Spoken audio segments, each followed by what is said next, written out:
now. I just put a little bit low volume, that's all. He checked into the same hotel where I was. It was kind of fun to see him. Okay, do not be embarrassed for your failures. Learn from them and start again. I like that quote very much because if somebody tells you they have never failed in life, that means they have never tried anything, right? So it's perfectly all right to fail. Now, it's very apt for teachers also, right? Remember how I said I screwed up one lecture? It happens all the time. It depends, you know. Sometimes you forget, sometimes your mind is not on that. A lot of reasons, but nothing to be embarrassed about, okay? Okay. I know a lot of teachers are afraid to fail. They want to say, oh my God, what would students think if they don't know? The thing, I learned this long time ago from my dad. My dad was considered like almost like one of the very best professors in my university. So he told me the secret. He said, you know, whenever you're teaching a course, there are at least 10 to 20% of the students in the class who are geniuses. They know more about these things than you do. Always, right? So a teacher is more like a guide. They don't need to know everything. Okay, while we are waiting for others to join, as always, by now you know the drill, right? Pencils, papers out, facilitators, make sure they all have some pens, papers, everything, and then the students get to do an exercise. The focus today is on, of course, dynamic programming, and then the subtopic within that is optimal binary search trees. But we have to build towards that. I remember we discussed some trees in other sections too in the beginning when I was talking about a tree data structure. But I also mentioned that at the right time we will be going more and more deep into that. So if we covered some of the topics today, it should be a good refresher, but it's going to build towards the topic of optimal binary search trees. Okay? So very aptly, the exercises on trees, 15-minute exercise, as always, right? If you are done early, we'll move on early, right? So as soon as one or two groups put an answer. So what is the exercise? So you have numbers 1 through 10. I want groups of 2. Always do it in groups of 2 because 2 brains is better than 1, unless both the brains are hopeless, right? Which I don't think so. Right? So arrange them in a binary tree with 1 at the root. Okay? Looks pretty straightforward, right? By the way, this is a good exam question too.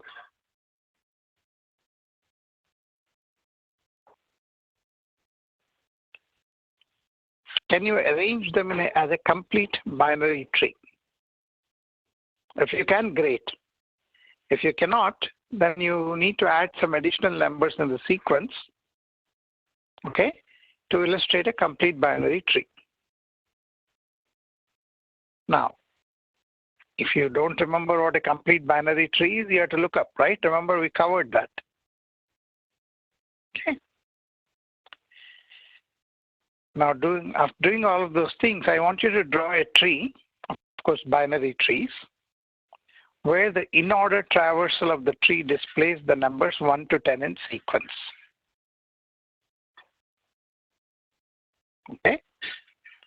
So, we did in-order traversal. I introduced you to in-order, pre-order, and post-order, if I'm not mistaken.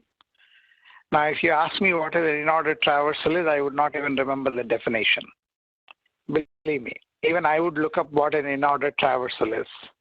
If you have your cell phone, just look it up. Or you ask your facilitator there if they remember it. Okay? So ready, set, go. 15 minutes starts now. That was good practice for you guys. Okay, let's jump into the lecture. And for those of you who have not completed, you can always come back to it, okay? And then if you have any questions, you can always post them in the community and one of us would answer them. So we'll review binary trees, binary search trees, and then we'll get into optimal binary search tree. Okay. I do not know the speed at which I'm going to go. We'll see. Okay. So we pretty much know when we did the trees, remember we said linear access time of linked list is very prohibitive. So we wanted to figure out a simpler data structure where we can get O log n, right? And we covered the tree, right? So we say it's a collection of nodes, right? And then tree has an order, right? You have a node, root, and then you have 0 or more non-empty subtrees, T1, T2, T3, and so on, right? Then there's an edge that connects from the root to those things. So you have the concept of child and parent, right? So again, I'll skip through these things fast because we have covered them, but this is a refresher for you, right? A node can have any arbitrary number of children, right? And then you have the leaves. Leaves are nodes without any children. Siblings are nodes with the same parent, okay? So you have the concept of a path, length, okay? Depth of a node, okay? Length of the unique path from root to the node. Depth of the tree is equal to the depth of the deepest leaf, okay? When we talk of height of the node, that's where the length of the longest path from the node to the leaf is the height of the node, okay? The height of the tree is equal to the height of the root, okay? You have the concept of ancestor and descendant, right? Okay, so here is an example of a Unix directory. I don't think you, and even I would even have a single student here who would have used Unix like how we did when we were growing up. Now it's all Linux or Windows or of course in the Mac world, right? So here is a directory structure, which is nothing but a tree there. As you can see, user is the root. Under that you have built the entire tree, okay? Now, so binary tree, a tree in which no node can have more than 2 children, okay? That is the concept, right? At most 2 children, okay? You can have 1 child, but maximum is 2, okay? Typically, if you build a tree, especially if they're balanced, somewhat balanced, the depth of the tree would be somewhat definitely less than the number of nodes n, okay? Now, technically, I don't know, in your class, has anyone drawn a tree which is looking like the one in the bottom half, like A, B, C, D, E? Then even draw 1, 2, 3, 4, 5, 6, 7, 8, 9, 10 like that. Is there any student who did that? Don't be shy. If you have done it, you can say that. If you have done that, that is correct, by the way. Nothing wrong with that, okay? It may not have the lesser depth. It's the depth of it is like basically 9, right? If it is 10 nodes, but that is a binary tree too, okay? We call it like a skewed binary tree, right? Okay. Here is another tree, which is an expression tree. So this is a tree that that evaluates that expression A plus B star C plus D star E plus F star G. I remember when I was a graduate student in India, we used to be given the expression and we were asked to draw a tree. So it could be done like that. Okay. The leaves are the operands. Okay, and the internal nodes have the operators in the case of an expression tree. Okay. It cannot be a binary tree if some operators are not binary. Okay, as you know, right, from arithmetic, not all operations are binary, right? I can have a unary operation too, as you know, negation. And then we talked about, I'm trying to move my windows here, where we can do the tree traversal, right? So we want to print the data in a tree in a certain order. And then the concept of printing is we have the preorder. Okay, so in the case of preorder, what do? We print the data at the root first. Okay, then we print recursively all the data in the left subtree. So root, left subtree, right subtree. That is preorder traversal. Okay, print the root, print the left subtree, and then print the right subtree.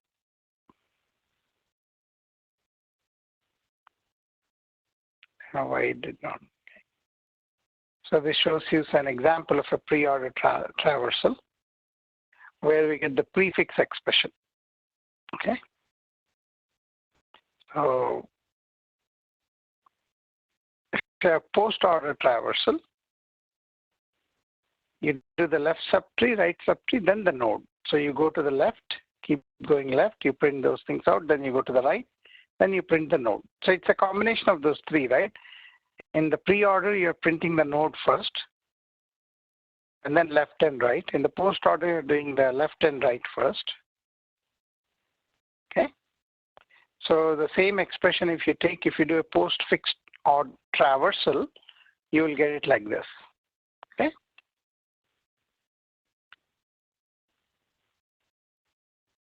In the case of Inorder, you go to the left, then you print the node, and then followed by the right, recursively. That is a trick. Okay. I put these things in the chat for you also. So this is what we are used to, right? The standard expression, infix expression, the standard arithmetic expressions that we are used to. Okay.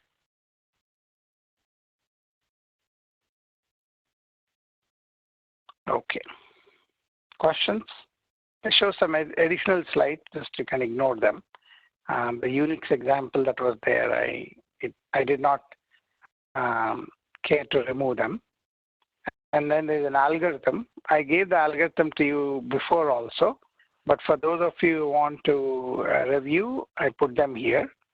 We did this in, I think, one of the first few chapters, but those are the algorithms for preorder, postorder, and inorder. Okay.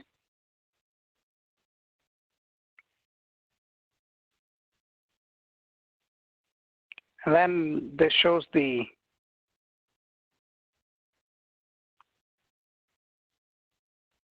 how a binary tree is constructed, right, in a programming language, right? And then you can have different types of operations on the binary trees. Like you can always try to find out the parent of a given node, and left child, right subchild, who is the sibling, what is the root. So you can have lots and lots of operations on binary trees. And then why do we call this an abstract data type? ADT stands for abstract data type, right? If you recall, an abstract data type means that kind of a data type exists for us in conceptual modeling of the problem domain.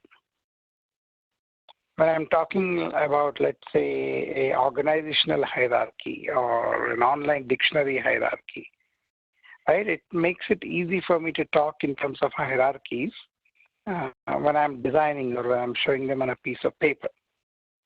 Okay, but you do not have a native data type in a programming language that supports this abstraction. So you have to use whatever is the native data type that's available to us in the programming language to implement this abstraction. Okay, so in this case, you can see when we did this in C programming, if you remember, right? So we use a struct, remember, and pointers. You have the element itself, and then you have a left pointer to the node, and then a right pointer to the node. Okay, same concept here. Okay, so you declare the element itself and the pointers to both left and right. Okay, I don't know why as I told you, some slides are there just you can review them. I'm not going to cover all of them. Okay. So those are binary trees. Any questions on binary trees? Okay, pretty straightforward, right? We understand what a tree is. We understand what the binary tree is. You'll have at most 2 branches, right? And then we understand the order of traversal, preorder, infix, and postorder. Okay. Now, what are binary search trees? They are still binary trees, but the way we build these binary search trees is, the concept behind them is they store the keys in the node so that the searching, insertion, and deletion can be done efficiently. That is the key when we talk about binary search tree. They are also binary trees, but there is a certain way in which they are organized, which would make them amenable to searching, inserting, and deleting efficiently. That's what a binary search tree is. Okay. So let's look at the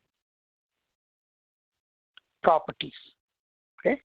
It's not just a normal binary tree. It is a binary search tree. Okay. Remember, I introduced a new term, binary search tree, not just binary tree. I want you to remember that. Okay. So the property that we implement in a binary search tree is, for every node X, okay, remember you drew the tree now, right? So you should become familiar with that now. These concepts should be easy to follow after doing the exercise. Okay. So for every node X, all the keys in the left subtree are smaller than the key value in X. And all the keys in the right subtree are larger than the key value in X. Okay. So if you start, let's say if I have numbers from 1 to 50. Okay. And let's say my root is 30. Okay. So my left subtree, all the elements in the left subtree would be numbers from 1 through 29. And all the numbers from 31 to 50 would be in the right subtree. That's what that statement means. Okay. Okay. That is a pictorial representation. Okay. Everyone understands that, or does anyone have a question on that?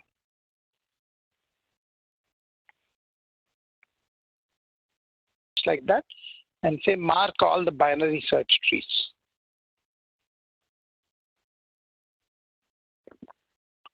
The one on the right is not a binary search tree because why? Because 7 came left of 6, right? If you look at it,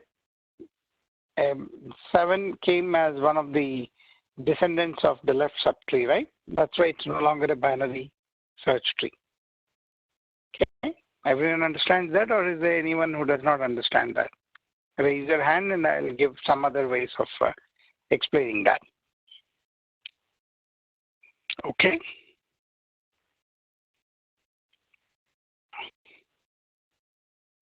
What is this example? 2 binary search trees representing the same set. Notice one thing here. There are many number of trees, many ways you can draw a tree, right? That's why I asked you who drew the binary tree earlier, which everything shows on the right subtree, going from depth all the way up to depth 9, right? Nothing wrong. That's a binary tree too. Okay. So here are 2 representations of binary search tree, same set. Okay. In general, if the trees are properly done, the average depth is log n. Okay. And then the maximum depth of a node is order of n. Remember, when you do everything to the right, remember it came n minus 1 depth, right? Ignoring the constant 1, it's order of n. I can draw everything to the left, 1, 2, 3, 4, 5, 6, left subtree completely. That's order of n. Or I can do everything to the right. That's order of n too. But in general, you'll have some kind of a structure where the depth tends to be order of log n. That's the biggest advantage of using trees. The depth is log n. I know you have not done C++. You have done C, but you can get the idea from here. So if I have to implement it in C++, this is how it looks like. I create a class called binary node. Now inside that class, it should look very similar to you, right? You have the element, and then you have a pointer to the left node, and you have a pointer to the right node. Okay. Now, if you see the next line which says binary node, and then you have parameters there. If you take my C++ class, you would hear me say that, hey, that is a constructor for that class. What a constructor means is constructor is nothing but a piece of code which initializes the variables in an object. Okay. And then you have other things called friend class and so on. Well, I would not go into the details there, but if you take my C++ class, I will teach you all that stuff. Okay. Now what do we have here? Let me see if there's a picture here. Yeah. Okay, so how do we search a binary search tree is the next question. Very simple. Example is as simple as it can get, right? If you're searching for 15, here is a binary search tree where the root is 15, and then the entire left side you have less than 15, and the right side you have greater than 15. That is the definition, right? Everybody is quiet. Is it too simple? It's a no-brainer. You're understanding it very well. Or do you have any questions? Put them in the chat or raise your hand. Otherwise, I'll move at rocket speed, right? Okay, so we are searching for 15. If you find it the root, you're done. But if you're searching, let's say, for 13, then it has to be left of 15, right? So then we'll go to the left of the subtree. If you're searching, let's say, for 17 or 18, then you go to the right of subtree. Understood? You know, when I see this silence, right, what I am reminded of, I remember I did my PhD, right? So my PhD was in information security, okay? It was a huge, like 250-page document that I produced. I don't know how I did that. Okay, but then I had this examiner who comes and does the viva and all that, right? Then he was telling me, you know, your entire thesis read like a nice novel, easy to follow, right? It was very easy on him. He did not have to think too much. So sometimes I wonder when I'm lecturing, is it too easy or was he nice? If you're quiet, I don't know whether you're following or you're falling asleep. I like to make it easy, but if you have questions, please feel free to ask. Just like as I told the examiner, that's good that you read my thesis nicely. It was easy to read. Now tell me what the questions are. And for the next 60 minutes, he grilled me, right, with the questions. Okay. Here is searching for 9. You can see the steps there, how the search for 9. Where is 9 here? 9 is all the way there. So you go to 15. It is less than 15, so you go to the left subtree. So it's 6. At 6, you are comparing. Okay, it is greater than 6, so you go to the right subtree of 6. Right subtree of 7. You again compare it. Again, you go to the right. Then you see 13. 9 is less than 13. You go to the left subtree and you find it. Okay, pretty easy, yeah? Pretty neat. Binary search trees are, see, it's so nice, so easy, right? If you did not have the binary search tree concept to search for 9, what do you have to do? Let's say if it is some tree, what do you have to do? You pretty much potentially have to search the entire tree, right? To find your number if there is no order like that. Potentially. Okay. So there's some code here that we can ignore safely because it's C++ code, but for those of you who are curious Georges who want to know the code, ignore the syntax of the object-oriented programming language C++. If you look at the body of the code, you can see how it is found. Okay, pretty easy to follow that piece of code.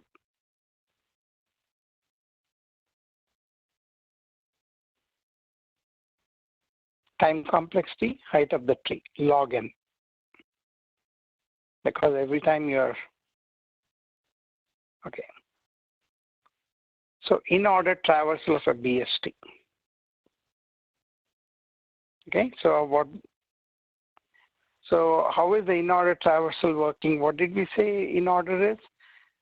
You print the left subtree, then the node, and then the right subtree, correct? So you start at 15, left subtree, 6, left subtree of 6, 3, left subtree of 3, 2. So you have come to the leaf, so you print 2. Then you go up, print the node, which is 3.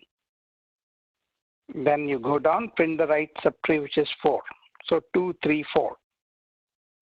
Does everyone understand that? I see the video of PVP Siddhartha. Do you understand how 2, 3, 4 came? Raise your hands if you understand that. Don't feel shy.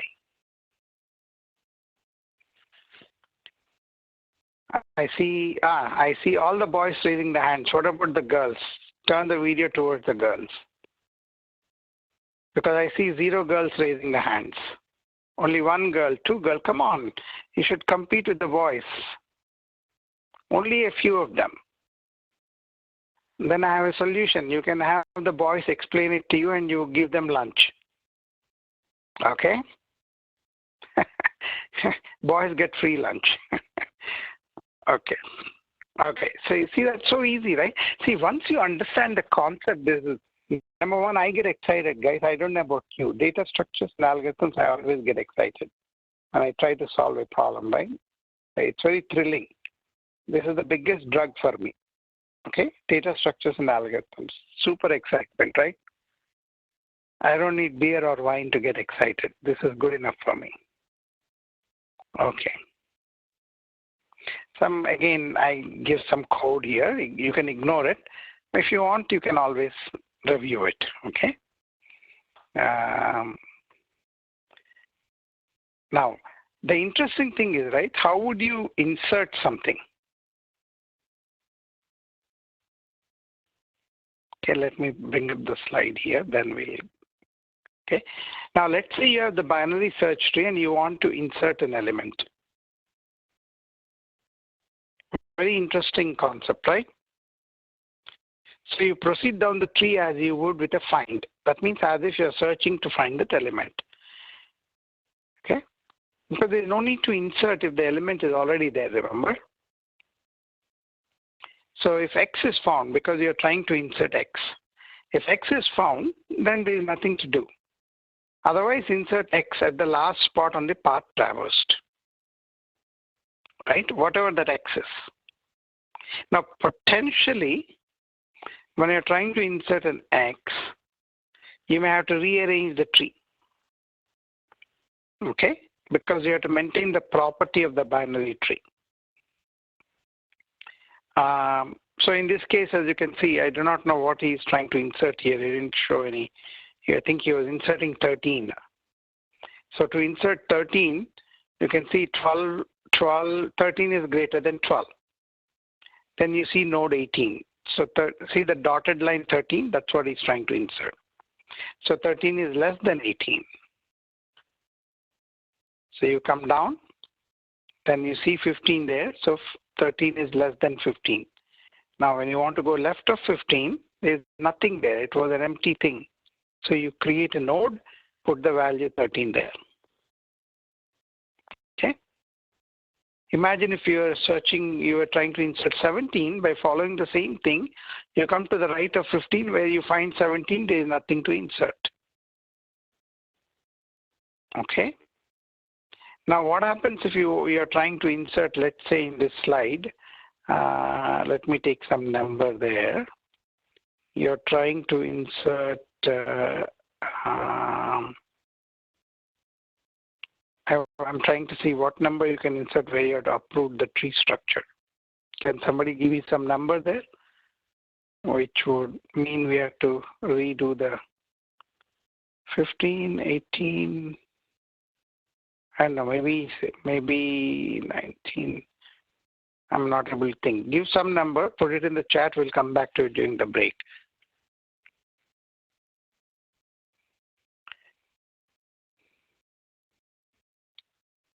Now, when you delete, then delete is a little bit more complex operation, right? Because whenever you're deleting a node, we have to worry about attaching the children of the deleted node to the parent of the deleted node, right? So that is a important thing to note there, okay? So that way the property of the search tree is maintained. Not only maintained, you cannot have orphans, right? The tree has to be connected, okay? So here are the cases for deletion. If the node is a leaf, you delete it. Okay, if the node has one child, adjust the pointer from the parent to bypass that node. Okay. So you can see how the picture on the right shows when something is deleted, how the pointers are basically readjusted to point to the right children, right?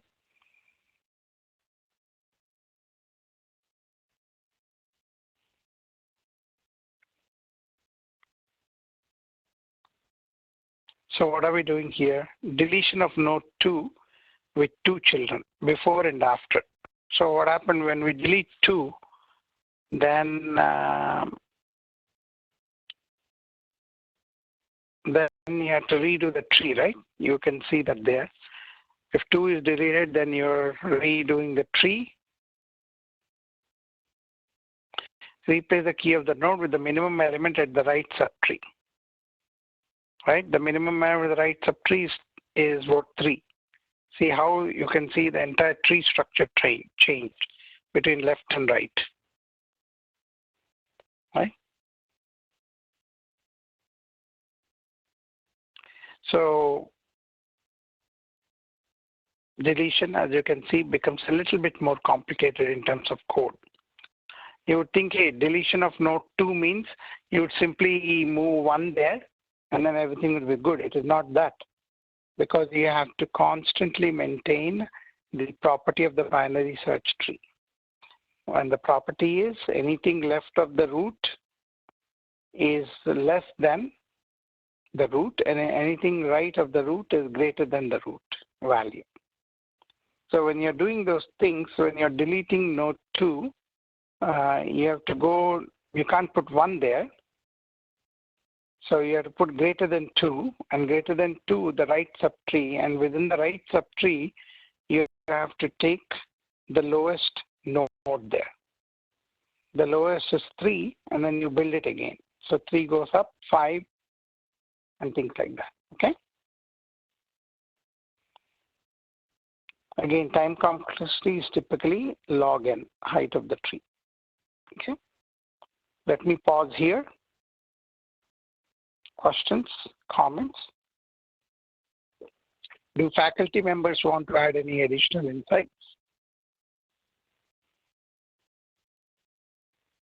Please feel free. If you want to talk, I will unmute you and you can talk. Today, Chaitanya KKD joined. Okay, good. Okay. Let's see. Just pausing for a minute while you're thinking.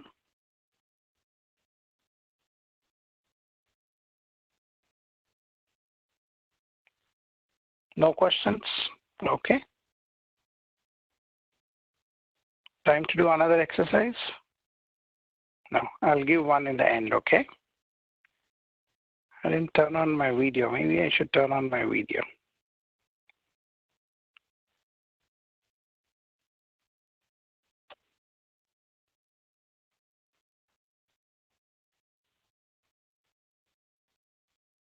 I'm just sitting on the floor leaning against my sofa, guys, in case you're wondering. At home, generally I like to sit on the floor leaning against my sofa or a bed. Okay. Typically, you'll see my dog on the sofa. Today, it's sitting opposite me here and sleeping. Let me have a sip of tea and then we'll continue.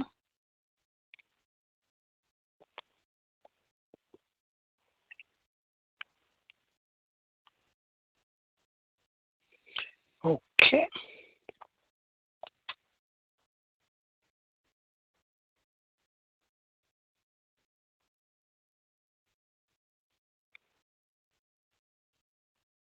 Okay, so what we'll do now is we'll get into an example. Where is the binary search tree concept used, right? The standard classic example is dictionary, okay? Online dictionary and all that stuff, okay? Regular dictionary also, okay? So you have the dictionary data type, right? So let's understand what a dictionary does, okay?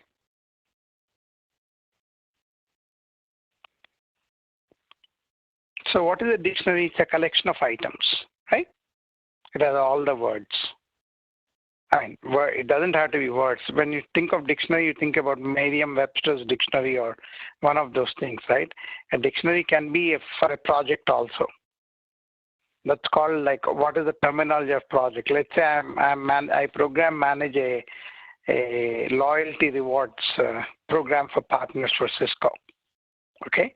What does my dictionary contain? My dictionary would contain things such as what are the regions? Because Cisco is divided into regions, right? You have US, you have Canada, you have LATAM is Latin America, you have Asia Pac, you have EMEA is Europe and emerging countries, right? My dictionary would have regions, it would have partners, it would have vendors, whatever the terminology is, right? And then if I have to search for a partner in some region, then I would have some kind of a tree built, a dictionary built, which will allow me to search for a partner quickly, okay? Dictionary doesn't mean just words, okay? It's some collection of items, okay? Except each item has a string attached to it, and that is called the key of that particular item, okay? So let's look at an example here, and I apologize in advance because it would have all US terms, but you can extrapolate that or interpret that to fit in your terms, okay?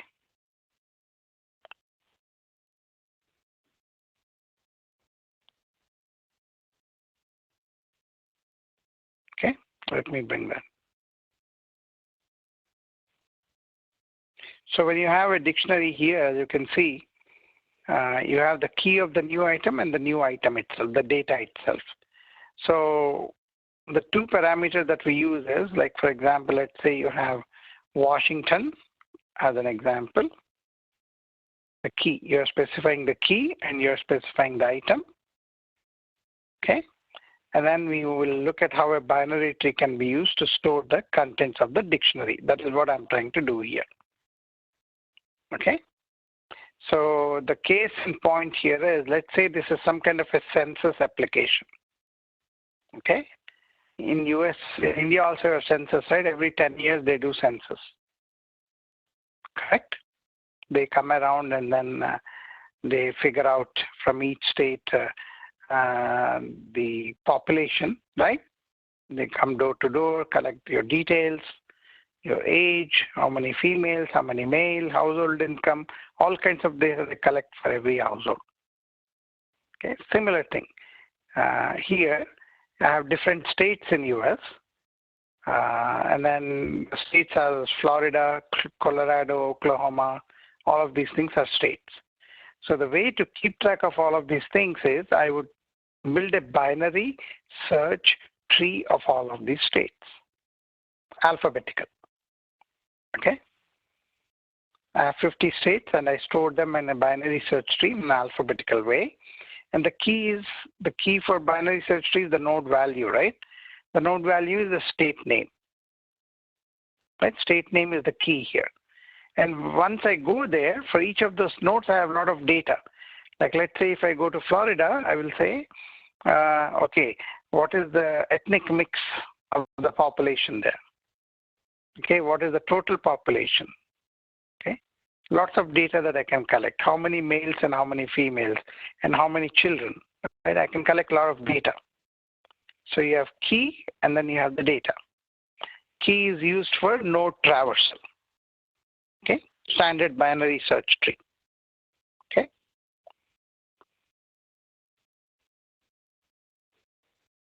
So you can see there, the data in the dictionary will be stored in a binary tree with each node containing an item and then the key.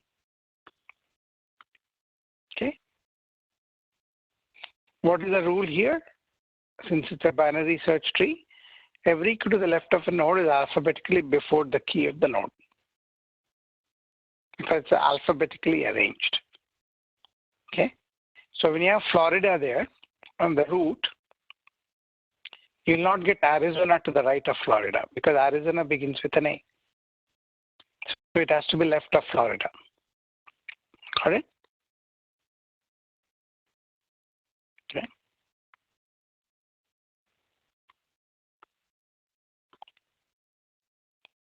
And then every key to the right of the node is alphabetically after the key of the node. Again, that's the property again, right? There is nothing new there.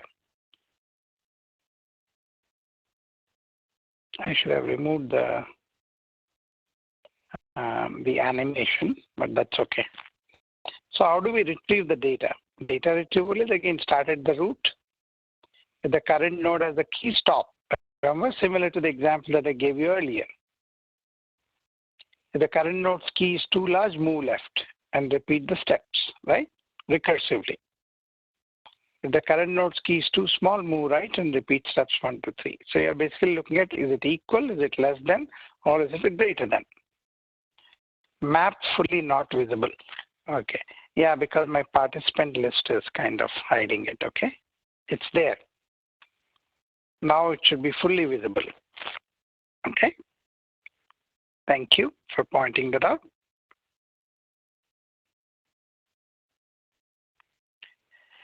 So you want to retrieve New Hampshire. Where is New Hampshire? Okay. So what do? You go to Florida, the root. Okay, and New Hampshire is starting with N. So you go to the right. Then you compare New Hampshire to Oklahoma. Okay, N comes before O. So you go to the left. Left is Massachusetts. MASS is Massachusetts. That's the state. So N comes after M. You go to the right. You find New Hampshire. Okay. Now when you are saying where is all the data, I mean the data is not shown here, right, in the picture. Imagine a record at that node. In that record, you would have all the data like the population, ethnic mix, number of males, number of females, education levels, all kinds of data, whatever the census application requires. Okay. You can actually draw a nice picture like that for the Jntuk colleges. Jntuk has what, 250 colleges? You can create a beautiful dictionary like that. For each college, how many departments are there, how many students per department, and things of that nature. Okay. So what I just explained is what you see here. Okay. I don't know why it flips like that. The animation is not correct there. Let me somehow. Okay. Now, how do you add a new item? Okay. But remember what we said, whenever you're adding a new item, first you do as if you're trying to find the key. Okay. But you don't find the key, then you stop. Okay. Then you add the new node at the spot where you would have moved to if there had been a node. That is the easy part, right? Because you are stopping because you have come to a logical conclusion. Either you find it or you don't find it. If you don't find it, you add it at the spot where you were able to, where you stopped. That is what this is saying. Okay, that's what I explained in the beginning also about adding a new node.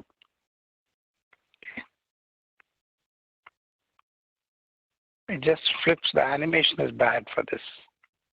It just flips too many slides. Okay, give me a second. Okay. This is a 2D example, right? Kazakhstan is not a state. It's a country by itself, but pretend that it is a state. Okay? Where would you add that Kazakhstan in this graph tree? Remember, tree is a graph too, with no cycles. Can anyone tell me where would Kazakhstan go here?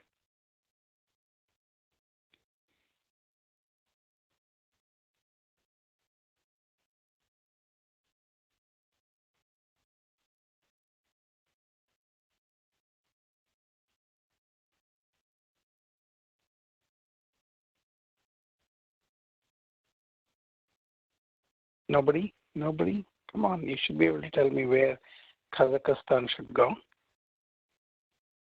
It's starting with a K, right? Obviously, it has to be right of Florida, and it has to be left of O. It has to be left of M, right?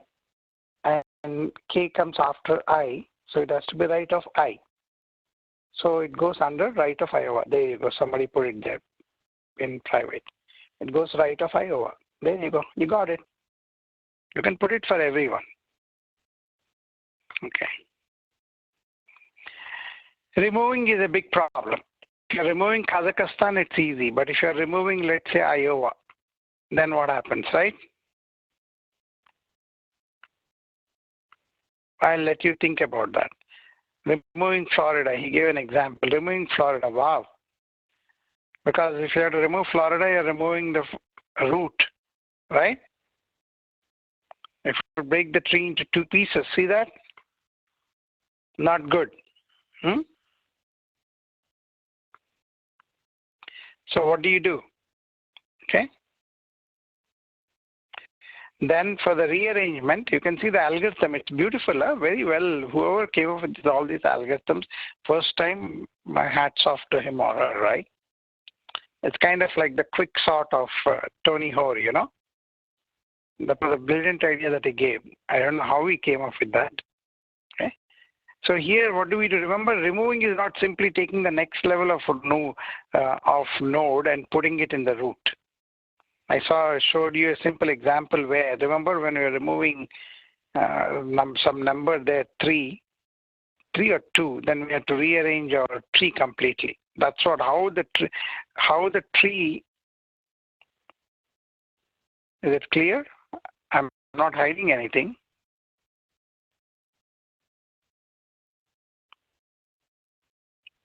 Is it clear now? Nothing is, I am coming over the graph here or the slide. Okay. But when I post it, you will see maybe the color is getting screwed up when you're projecting. Check that. The slide looks pretty clear to me here.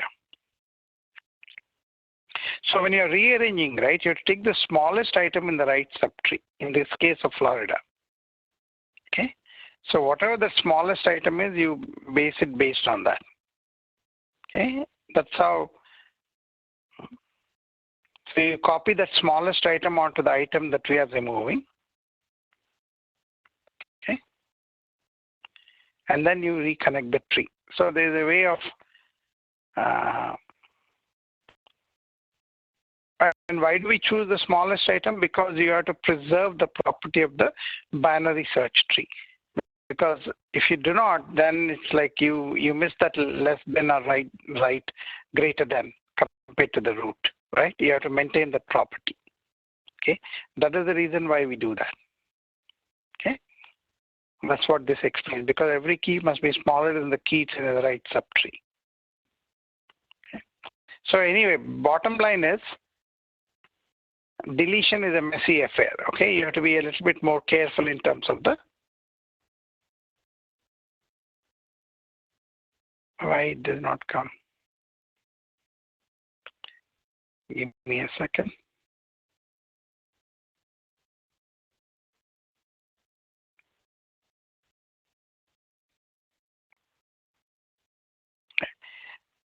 So a quick summary is basically they're a good implementation of data types as sets, dictionaries, bags, okay, knapsack. I can say knapsack. Knapsack is a bag, right? Okay. Searching is quick. That's why we use binary search trees, because you have the concept of left and right. Left is lower than the root and right is greater than the root. Okay. Adding and deleting is quick. Okay. Now, what is the fourth bullet? I don't know what we'll see later. I just copy pasted it from all the slide decks that I have. The quickness can fail in some cases. Do you know why they can fail? Can anyone tell me where we may not have it quick, even though it's a binary tree? It's obvious, right? If you build an n-1 depth tree, everything is skewed to the right or to the left, then there is no quickness. It is of the order of n. Remember, tree, technically, if the tree is not built correctly, then the order of n would still come into play. Okay, if you build it properly, like symmetrical, almost symmetrical, or almost balanced, as we call it. We didn't see the balanced and AVL trees. When we come to that, you will understand what I mean by balanced.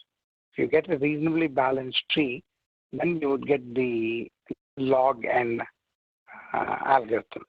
If it is not properly balanced, potentially it will be order of n algorithm. Okay. That is binary search trees. So we covered binary trees and then we covered binary search trees. Questions and comments?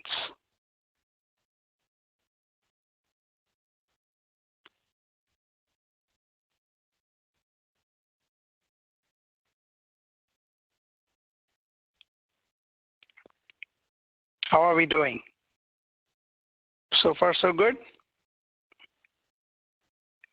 Okay, let me introduce you to optimal binary search trees. I will not cover the full thing, a little bit introduction. Then there is an exercise. Begin with an exercise, end with an exercise, right? Just so the optimal binary search tree adds a little bit more complexity to our discussion. Where is the complexity coming from? That is what I'm going to be discussing next, right? So whenever we are building this some kind of a ordered dictionary, right? Everyone knows that the search keys, some search keys may occur with widely occurring frequencies. Okay, what does it mean? Okay, even in our language, if you notice when we are speaking, right, there are certain words which are used more number of times than the rest of the words, right? So I don't use all the esoteric words when I'm lecturing, right? To keep it simple, I use similar words in almost all my lectures, right? There are certain words that occur more frequently than others. So when you know that there are certain words that occur more frequently than others, right? Is there a way to take advantage of that additional intelligence to build a binary search tree which gives us the lowest cost? Is what the focus is. And yes, there is a way of doing that. Okay, and that way of doing that is called optimal binary search tree. Okay, let me ask a question here. You guys use Amazon, right, or Flipkart and all that, or even Google Maps, right? When you're typing something in Google search, do you notice that the Google starts spitting out some possible words, even in your texting, right? Yeah, let me take texting. You know texting. So you know that when I'm typing text, right, I'm saying, I'm typing to, let's say, my friend, good. Now, after I type good, then the system automatically gives some possible words, right? Morning, night, afternoon, right? That way I simply select that word, correct? You have seen that in your text messaging, right? Because these days students, they're constantly texting, okay? Concept of optimal binary search trees is used to do those types of intelligent choices. Because it knows, the system already knows that, hey, when you say good, the chance of you using morning, night, or afternoon are much higher. If you notice, even between them, it gives morning as the first word choice. Okay, I think second word choice it gives as night. You can check it out in your text message after the class. Okay, those types of intelligent thinking is coming because of this optimal binary search tree, guys. Okay, whatever you're learning here is what has been implemented practically in the industry for all the applications that you use today. Okay.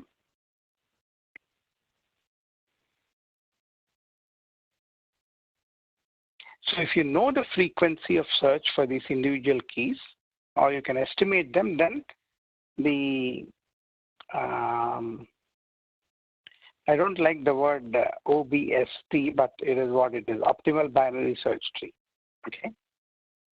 That's what it is, okay?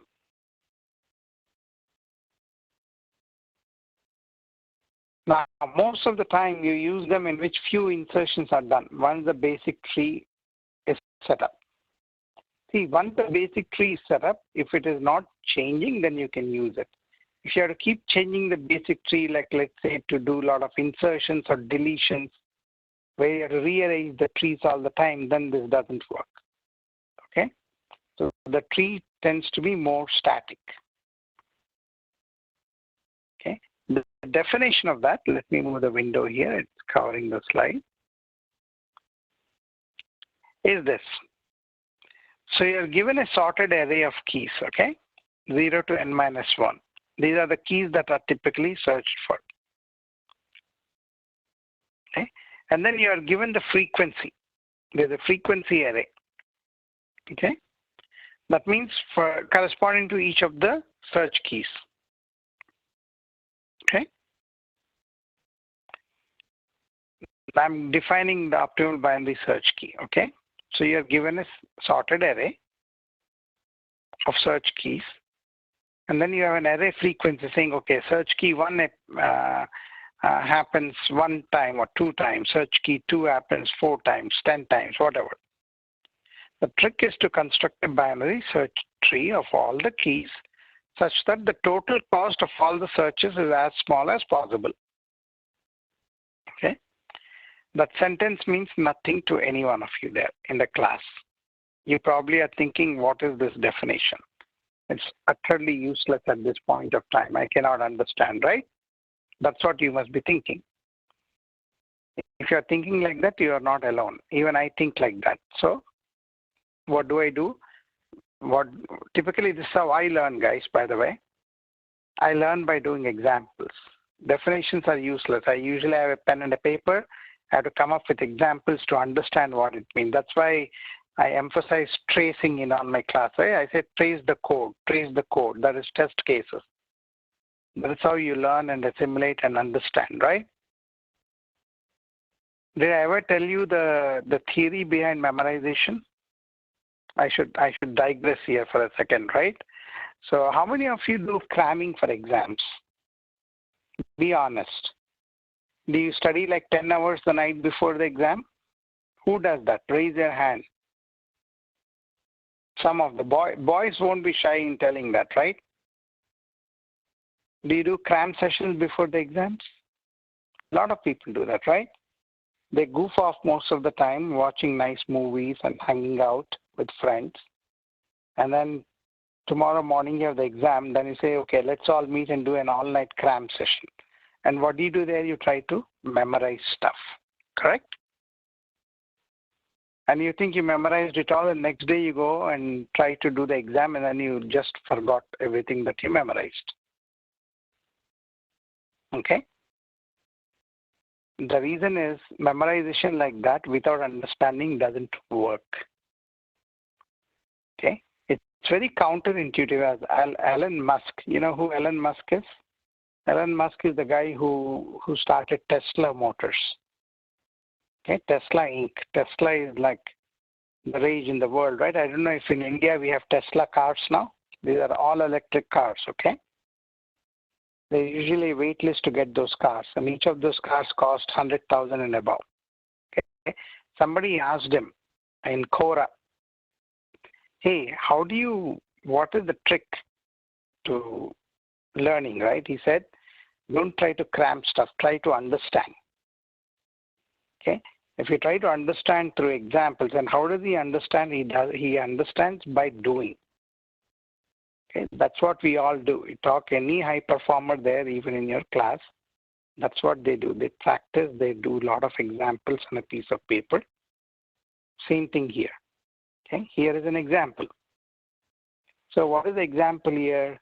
The keys, remember, I gave an abstract statement and I'm trying to show you the example. So I have these keys that I search for 10 and 12. Okay? Now you can substitute some numbers there. It doesn't have to be numbers 10 and 12. It could be, you know, what do you say? When I go to Google, I search for who is the greatest heroine, maybe Katrina Kaif. Okay? I search for Katrina Kaif a lot of times. And then maybe I search for Anushka Sharma some number of times. Any fans of Anushka Sharma? I'm a fan of Anushka Sharma, by the way. I love her movies. I don't miss her movies. Okay? Gave you a very practical example, right? Those are keys, right? When you go Google, you search. I think Katrina Kaif for the last 2-3 years was the most searched Indian heroine, I think. I think now it's probably Deepika Padukone. Okay? Here is a practical example. So how does Google spit out things fast? It is using this concept of optimal binary search tree. So imagine 10 is Deepika Padukone, 12 is, who knows, Priyanka Chopra, you know. Okay? So here is the frequency. 10 is searched 34 and 12 is searched 50, some weighted value. Okay? Now you want to minimize the cost of all the total searches. Okay? I'm getting to that. You will understand that before the class is over today, okay? Now, so there are two ways of building the tree, right? You can build the root 10, right subtree, remember? It's a binary search tree, so 12 is greater than 10, it has to be right side of 10. Okay? So 10 and 12. You can do it this way, or you can do it the second way, which is being shown on the right. You can put 12 in the root, 10 is less than 12, you put it on the left side. Okay? The frequency of searches of 10 and 12 are 34 and 50, we already said that. And how do we calculate the cost there? The cost of a binary search tree node is level of that node multiplied by its frequency. Definition. We are defining the cost. Okay? Pay very close attention, guys, to this. Okay? The cost is the level of the node multiplied by its frequency. Okay, level of root is 1. Remember some examples, level of root, it starts with 0. Here it's 1. So if you do this one, the frequencies of searches for 10, and if you look at cost of tree 1, meaning the tree that we constructed in 1, so what is the cost there? 10 is occurring at node at level 1. 10 has 34 frequency, 34 times 1. Correct? Because it's a node level 1 or root tree level 1, not node level, tree level 1. Okay, 12 has frequency of 50 and it is at level 2, so 50 times 2. So what is the total cost of the tree here? 34 times 1 plus 50 times 2, which is 134. Very important concept. Huh? We are going to end the class with this concept, so pay close attention. If I were to do the tree on the right, you can see the cost of the tree. Because 12 occurs 50 times, that is at level 1. So you multiply 50 times 1. 10 occurs at level 2. You multiply 34 times 2. The cost is 118. Obviously, the binary search tree represented by 2 is cheaper, right? It's a no-brainer, right? It is cheaper than the first one. So that means which one do you want to implement? You want to implement the cheaper one. Agree? Everyone understands that? Siddhartha is.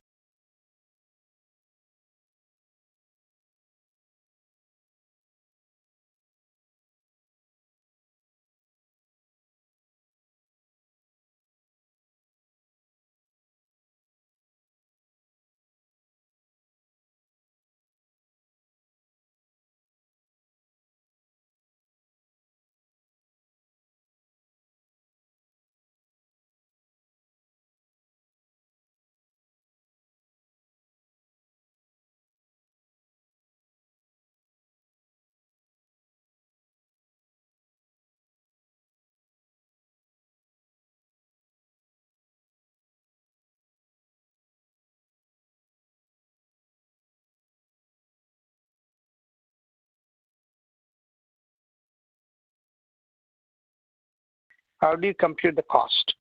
The cost of a BST node is level of that node multiplied by its frequency. Write that sentence down. Write that sentence down on a piece of paper or on the board there. Okay? Second thing, I want you to write this input keys that I gave you. Okay? Write it down. The input keys are 10, 12, 20, and the frequency is 34, 8, and 50. I mean, I'll post it in the community of the class, but write it down so that way you can take it with you. Okay. Now I want you to work on this homework. The student should draw at least 3 BSTs and calculate the cost of the tree. Okay, for each of those trees. And how do you calculate the cost? Very similar to what I have done here, right? The cost is, I gave you the definition. You just sum it up, right?